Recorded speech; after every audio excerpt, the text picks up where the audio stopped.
ओम नमः सिद्धेभ्यः। ओम नमः सिद्धेभ्यः। ओम नमः सिद्धेभ्यः। अहिंसा परमो धर्म की। आचार्य गुरुवर श्री कुंद कुंद भगवान की। आचार्य गुरुवर श्री ज्ञान सागर मुनि महाराज की।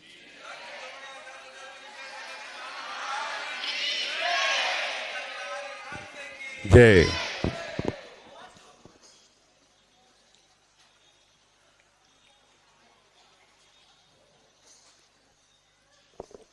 कई लोगों को इस विषय में कोई जानकारी भी नहीं होगी। किसी को होगी तो भी वह उसकी गहराई तक नहीं पहुंचा है, ऐसा मैं समझता हूँ।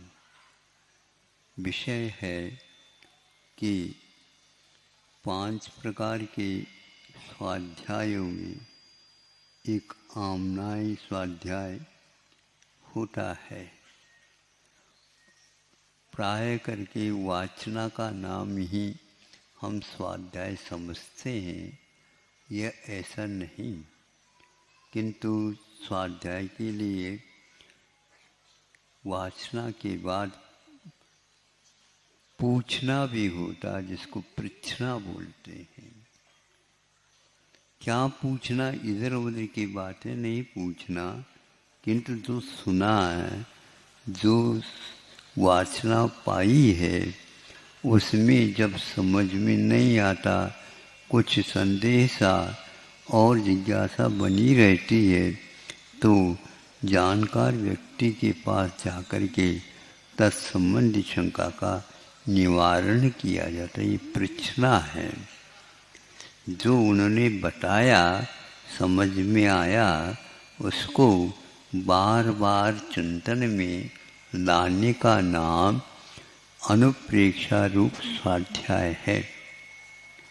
चिंतन मनन आज प्राय करके गायब हो गए और विषयों का चिंतन का भरमार लग गया। वह चिंतन इतना गहरा है, स्वप्न में भी वही आता। बहुत कम व्यक्तियों को स्वप्न में स्वाध्याय आदि करने का अवसर प्राप्त होता है, और इसके उपरांत अनुप्रेक्षा के बाद आमनाय आता है। जो हमने चिंतन किया, मनन किया, रखा, उसका बार बार पाठ करने का नाम, शुद्ध पाठ करने का नाम। और अंत में आ जाता धर्मोपदेश।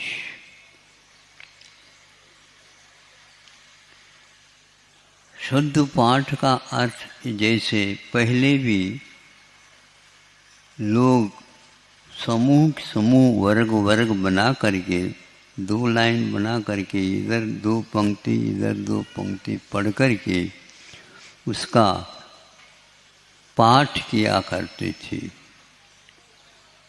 आज उसका प्रचलन नहीं के बराबर है। बूढ़े व्यक्तियों में भले होता हो, युवा वर्ग उसके प्रति उपेक्षित है। किंतु बहुत कम लोग समझते हैं इसको। पाठ करने का क्या अर्थ होता। आचार्यों ने कहा है, कुछ ऐसे ग्रंथ हैं जिन ग्रंथों की स्तुति है, पाठ है, सब है, और गुरु वंदना है, जिन वंदना है, आदि आदि करने का नाम भी स्वाध्याय के रूप में स्वीकार किया गया है।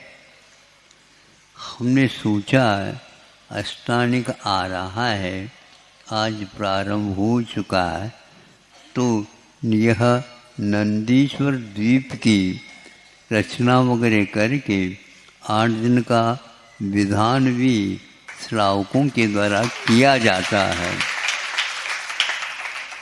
उस स्थान पर यह यदि पाठ पूज्यपाद महाराज जी ने इसकी रचना की है। 10 भक्तियों के अलावा एक भक्ति जो कि प्राय करके अष्टांगिक में ही इसका पाठ होता है, पूजन होती है, विधान होता है।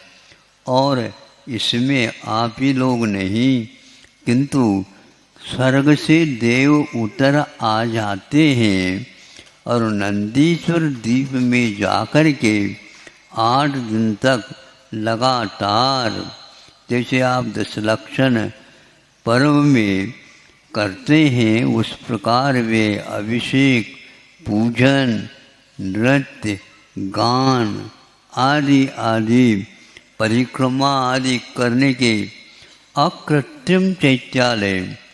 अब उसमें पूजन है, ये तो पूजन में ध्यान रखो, भौगोलिक दृष्टि से देखते हैं तो यह कौन सा द्वीप आता है? नंदीश्वर द्वीप, 8वां। आप लोग वहाँ तक पहुँच ही नहीं पाते, आप लोगों को उसका परिचय ही नहीं, यदि है पुस्तक तक है, विधान तक है। साक्षात इन आँखों से वे देव लोग टोली के टोली सौधर्मेंद्र के वर्ग के साथ आते हैं। दिव्येन गंधेन, दिव्येन पुष्पेन, दिव्येन वासेन, दिव्येन नानेन, दिव्य, इस दिव्य दिव्य दिव्य वस्तुओं के माध्यम से पूजन, अभिषेक, हवन और प्रक्षालन आदि आदि करते हैं। और उसका वर्णन बहुत अच्छा पूज्यपाद महाराज जी ने किया है।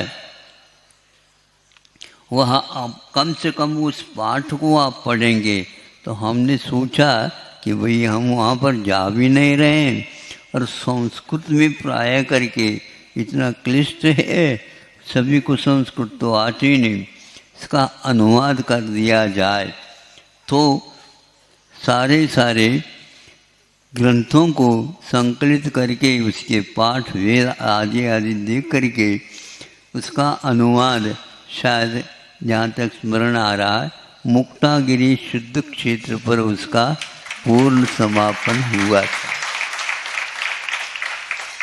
और उसका पाठ किया।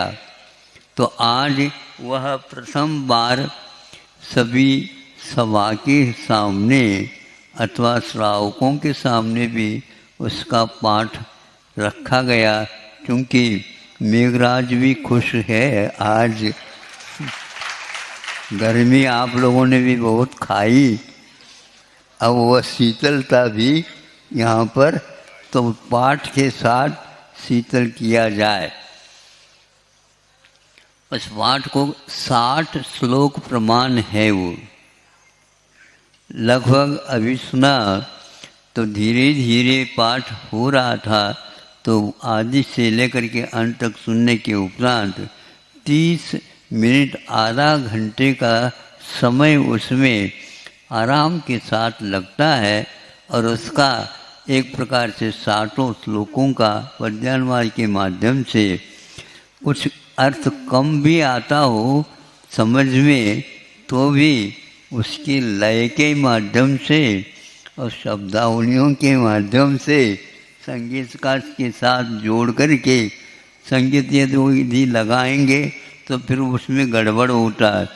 केवल पाठ आप करते जाओ और वह अच्छे ढंग से यदि करेंगे अवश्य आप लोगों को लाभ मिलेगा। आधा घंटे में आप इसका विधान पूर्ण कर सकते हैं।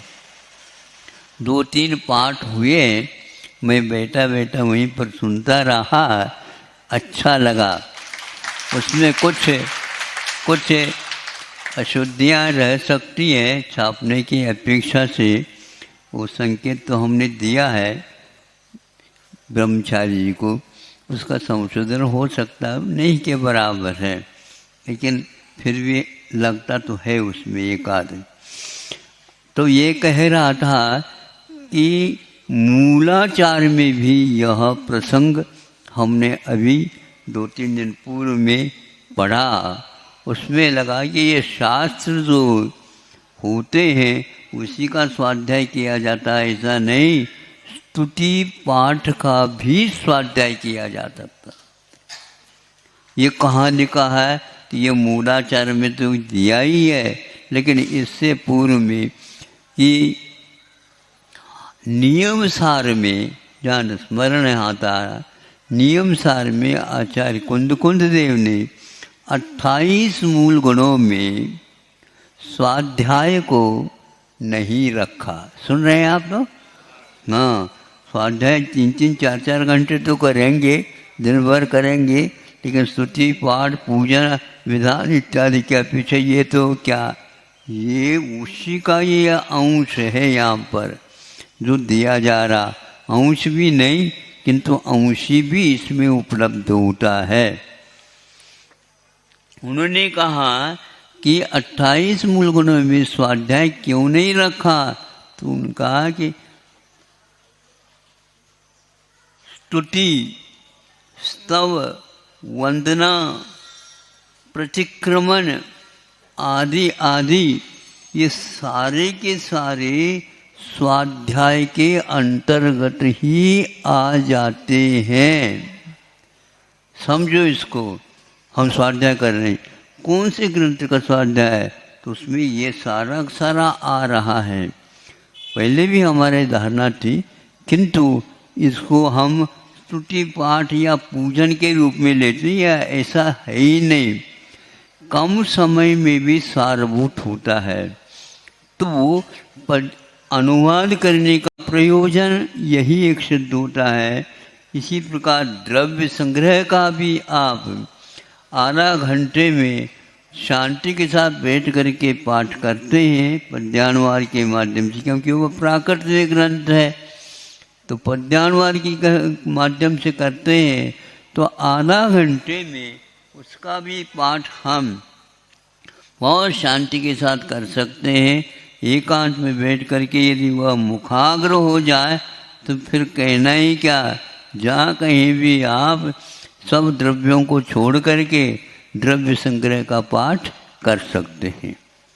और सभी बहुत सारे द्रव्य आते हैं ना, हाँ, जैसे अष्टमंगल द्रव्य पूजन में आते हैं, तो यह भी एक शुद्ध पाठ इष्टोपदेश का भी किया जा सकता है, द्रव्य संग्रह का भी किया जा सकता है, नंदीश्वर भक्ति का भी स्वाध्याय, यानी ये पाठ किया करे, मुखाग्र हो जाए तो फिर कहना ही क्या, एकांत में बैठ करके आप इसका श्रवण कर सकते हैं। अब ये याद आ रहा, किसी को मान लो प्रमाद आता है तो इसका पाठ वह कर ले तो अपने आप ही प्रमाद भंग हो जाए, क्योंकि उसको मुखाग्र करना है।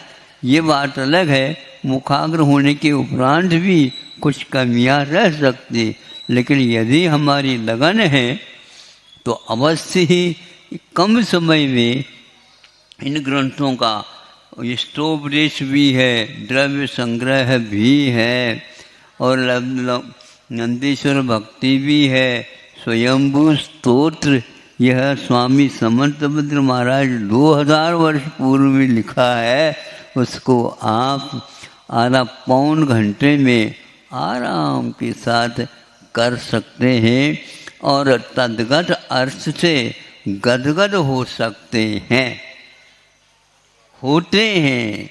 या इसलिए स्वामी समर्थभद्र महाराज ने 2 बार 24 भगवान की स्तुति की है, एक स्वयंभू के माध्यम से और एक स्तुति विद्या के माध्यम से।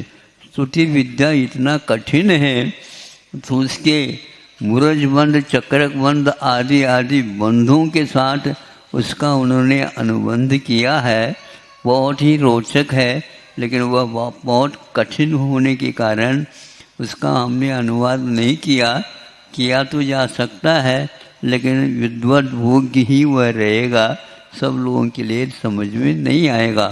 किंतु स्वयंभू स्तोत्र का भी अनुवाद हुआ है, रत्नकरंड श्रावकाचार्य का भी पाठ आप कर सकते हैं। 150 लगभग श्लोक प्रमाण है, 50-50 का भी कर लेते हैं तो 3 दिन में आपका हो सकता है, अथवा सुबह प्रारंभ करके शाम को अर्घ चढ़ा करके पाठ पूर्ण किया जा सकता है। इस प्रकार से मैं कह रहा हूँ, अभी तक दिमाग में ही नहीं आया, किंतु यहाँ के चंद्रप्रभु भगवान के सानिध्य से यह याद आ गया कि पहले पाठ करने का सोचता तो था, अरे भैया ये लोग सारे खा रहे पी रहे हैं और परोस तो लिया हमने और हमारे लिए मिल नहीं रहा।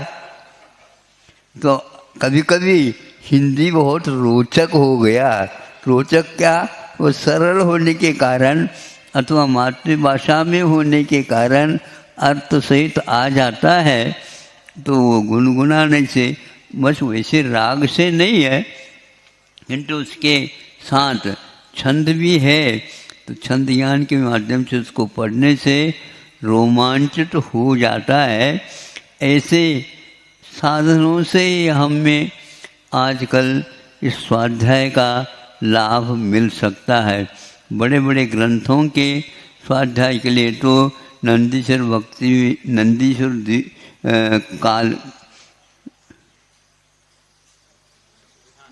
काल में निषेध किया, जैसे तिलोपन्नति है और सतकंडागम है, कषाय पाउड़ है, धवला जी है, जय धवला जी है, आदि आदि ग्रंथों के निषेध किए और इन दिनों में इनका काम करने के लिए उन्होंने प्रेरित किए।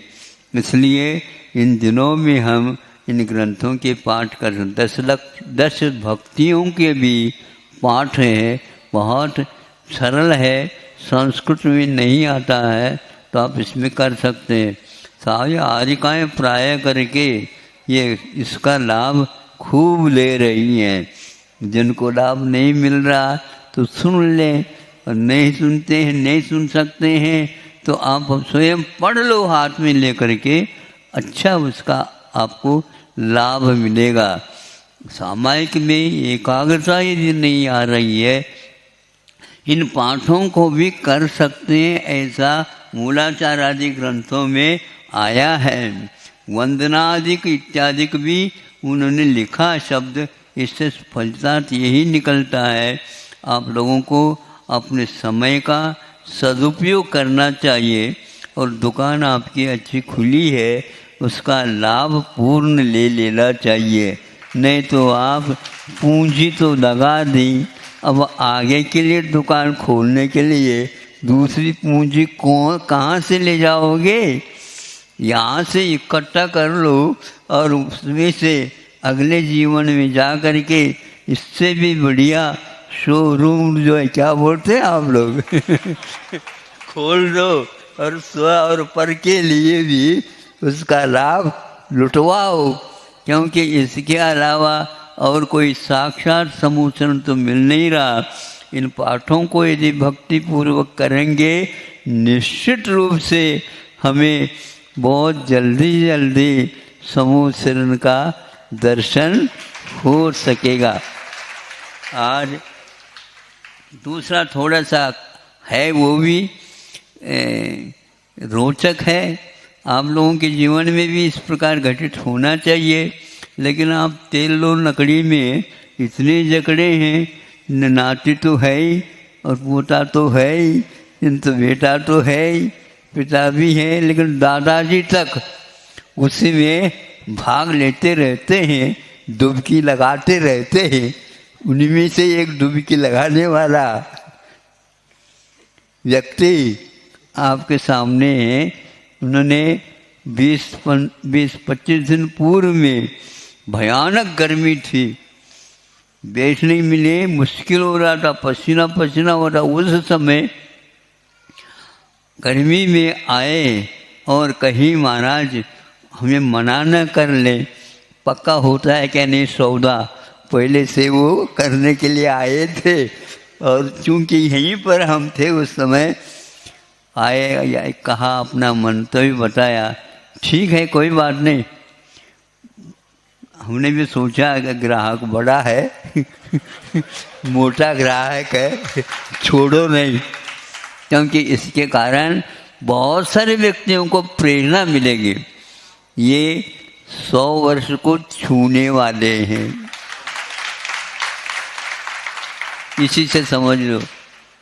अपने जीवन काल में जो कुछ भी करने योग्य धर्म अर्थ काम इत्यादि पुरुषार्थ करके उसका व्यवस्थित सब लोगों को बांट करके काम किया।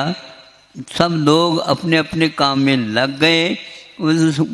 उसी समय से कुंतलगिरी और सामाजिक कार्य की अपेक्षा से बारामती इत्यादि में अपने लौकिक दृष्टि से भी किंतु पारलोक के लिए कारणभूत विषय को व्यवस्थित करके समाज के सामने उन्होंने सेवा भाव दिया है। अंत में सोचा ये लोग काम करवा रहे हैं, लेकिन हमारे लिए अवकाश कब मिलेगा? तो आप इतने तो है दीर्घ आयु क्यों बांधे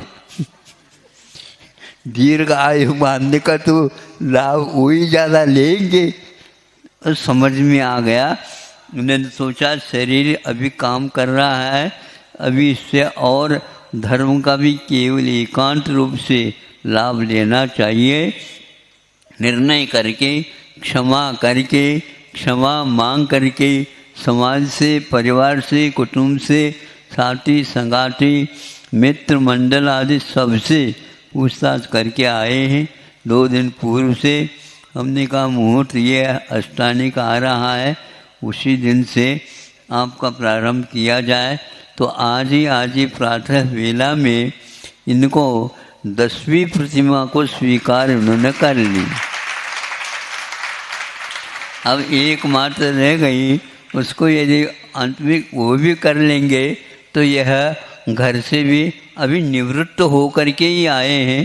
संलेखना का मुख्य इनका लक्ष्य बना हुआ है और बहुत वर्षों से, जब 30 साल के थे ये, उस समय आचार्य शांतागर महाराज जी का समागम आदि इनको मिले। बारामती के इर्द गिर्द उनका प्रवास हुआ है, चातुर्मास आदि को हुए हैं। उस समय ये 30 साल के थे।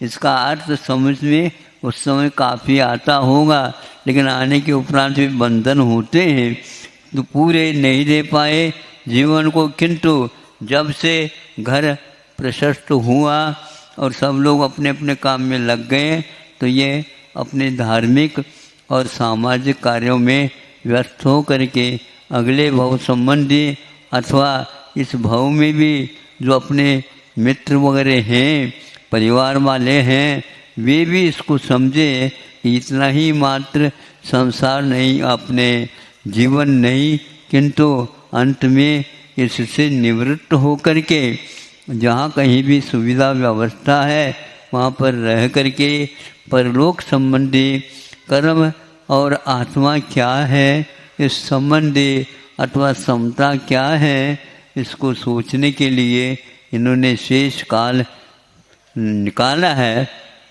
यद्यपि बहुत कम निकाला, लेकिन इसे वृषभनाथ ने पूर्व को 84 लाख, इतने में से 83 तो घर में निकाला और 1 वर्ष दिया। उसी प्रकार इनका भी हाल लगभग है कि 100 साल को छूने वाले हैं, लेकिन 2 साल कम है उस समय आए।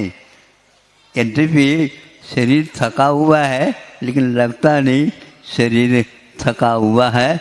उत्साह होने के कारण हमने सोचा भैया एक साथ 10वीं प्रतिमा दी जाए, और सभी ये पालन करते आए हैं।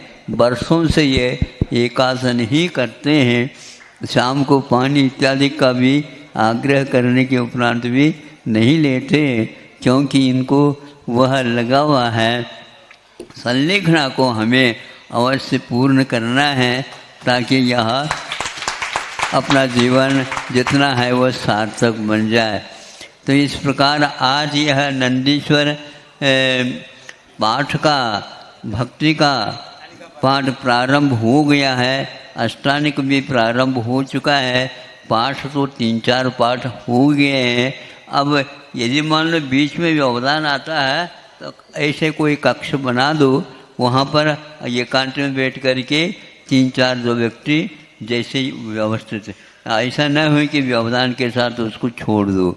हाँ, अखंड रखा है, अखंड पर्व है तो एक एक दिन हाँ सबके लिए व्यवस्थित किया है कि किताब वगैरह भी छप गई हैं आनंद के साथ। ज़्यादा भागा दौड़ी भी नहीं करो और ज़्यादा विलम्ब भी नहीं करो, प्रमाद भी नहीं करो। यदि प्रमाद आ रहा हो दूसरे साथी को दे दिया और उसके माध्यम से उसको, जैसे भक्तामर जी का पाठ, कल्याण मंदिर का पाठ करते हैं, तो ये सारे ग्रंथों को जो हमने नामोल्लेख दिए हैं आपके सामने, इसका भी पाठ किया जा सकता। पहले दौलत राम जी के छड़ाला आदि करते थे, हाँ उसी प्रकार ये भी मंगतराव की भावना, वैराग की भावना, आलोचना पाठ आदि जो ये किए हैं, ये क्या है? हाँ, ये सारे के सारे स्वाध्याय के ही अंग है। इनको आप स्वाध्याय से बाहर नहीं निकालना। उसी में जो वृद्ध होते थे वे सब संपन्न हो जाते थे। संपन्न का मतलब संतुष्ट हो जाते थे। या जहाँ बैठो 10 मिनट नहीं लगता और वैराग्य भावना आदि आदि हो जाते हैं। बड़े बड़े भी संलेखना के पाठ हैं तो ये रात में कौन दुख है, इतना आता है मुझे और ज़्यादा नहीं आता, आप लोगों को मुकाग्र होगा। समाधि मरण है, उसमें अपने सुकुमार भी आ जाता है, सुकौशल भी आ जाता है और बहुत सारे आ जाते हैं जो घने घने उपसर्ग को सहन किए हैं, फिर भी उन्होंने नहीं छोड़ा और मुक्त हो गए अथवा सर्वासिद्धि इत्यादि में चले गए। इन पाठों को आप बैठे बैठे क्या करो, इधर उधर तेल लकड़ी की चर्चा ज़्यादा नहीं करा करो। करना तो पड़ता है, लेकिन फिर भी आधा घंटा मिला एक आध ग्रंथ का पाठ कर लिया, करोगे? मुफ्त जो है आप लोगों के लिए किताब मिलेंगे, पैसा खर्च करने की आवश्यकता नहीं, ये करने के लिए बैठे हैं। हाँ, पाठ ही हो तो और अच्छा है। अहिंसा परमो धर्म की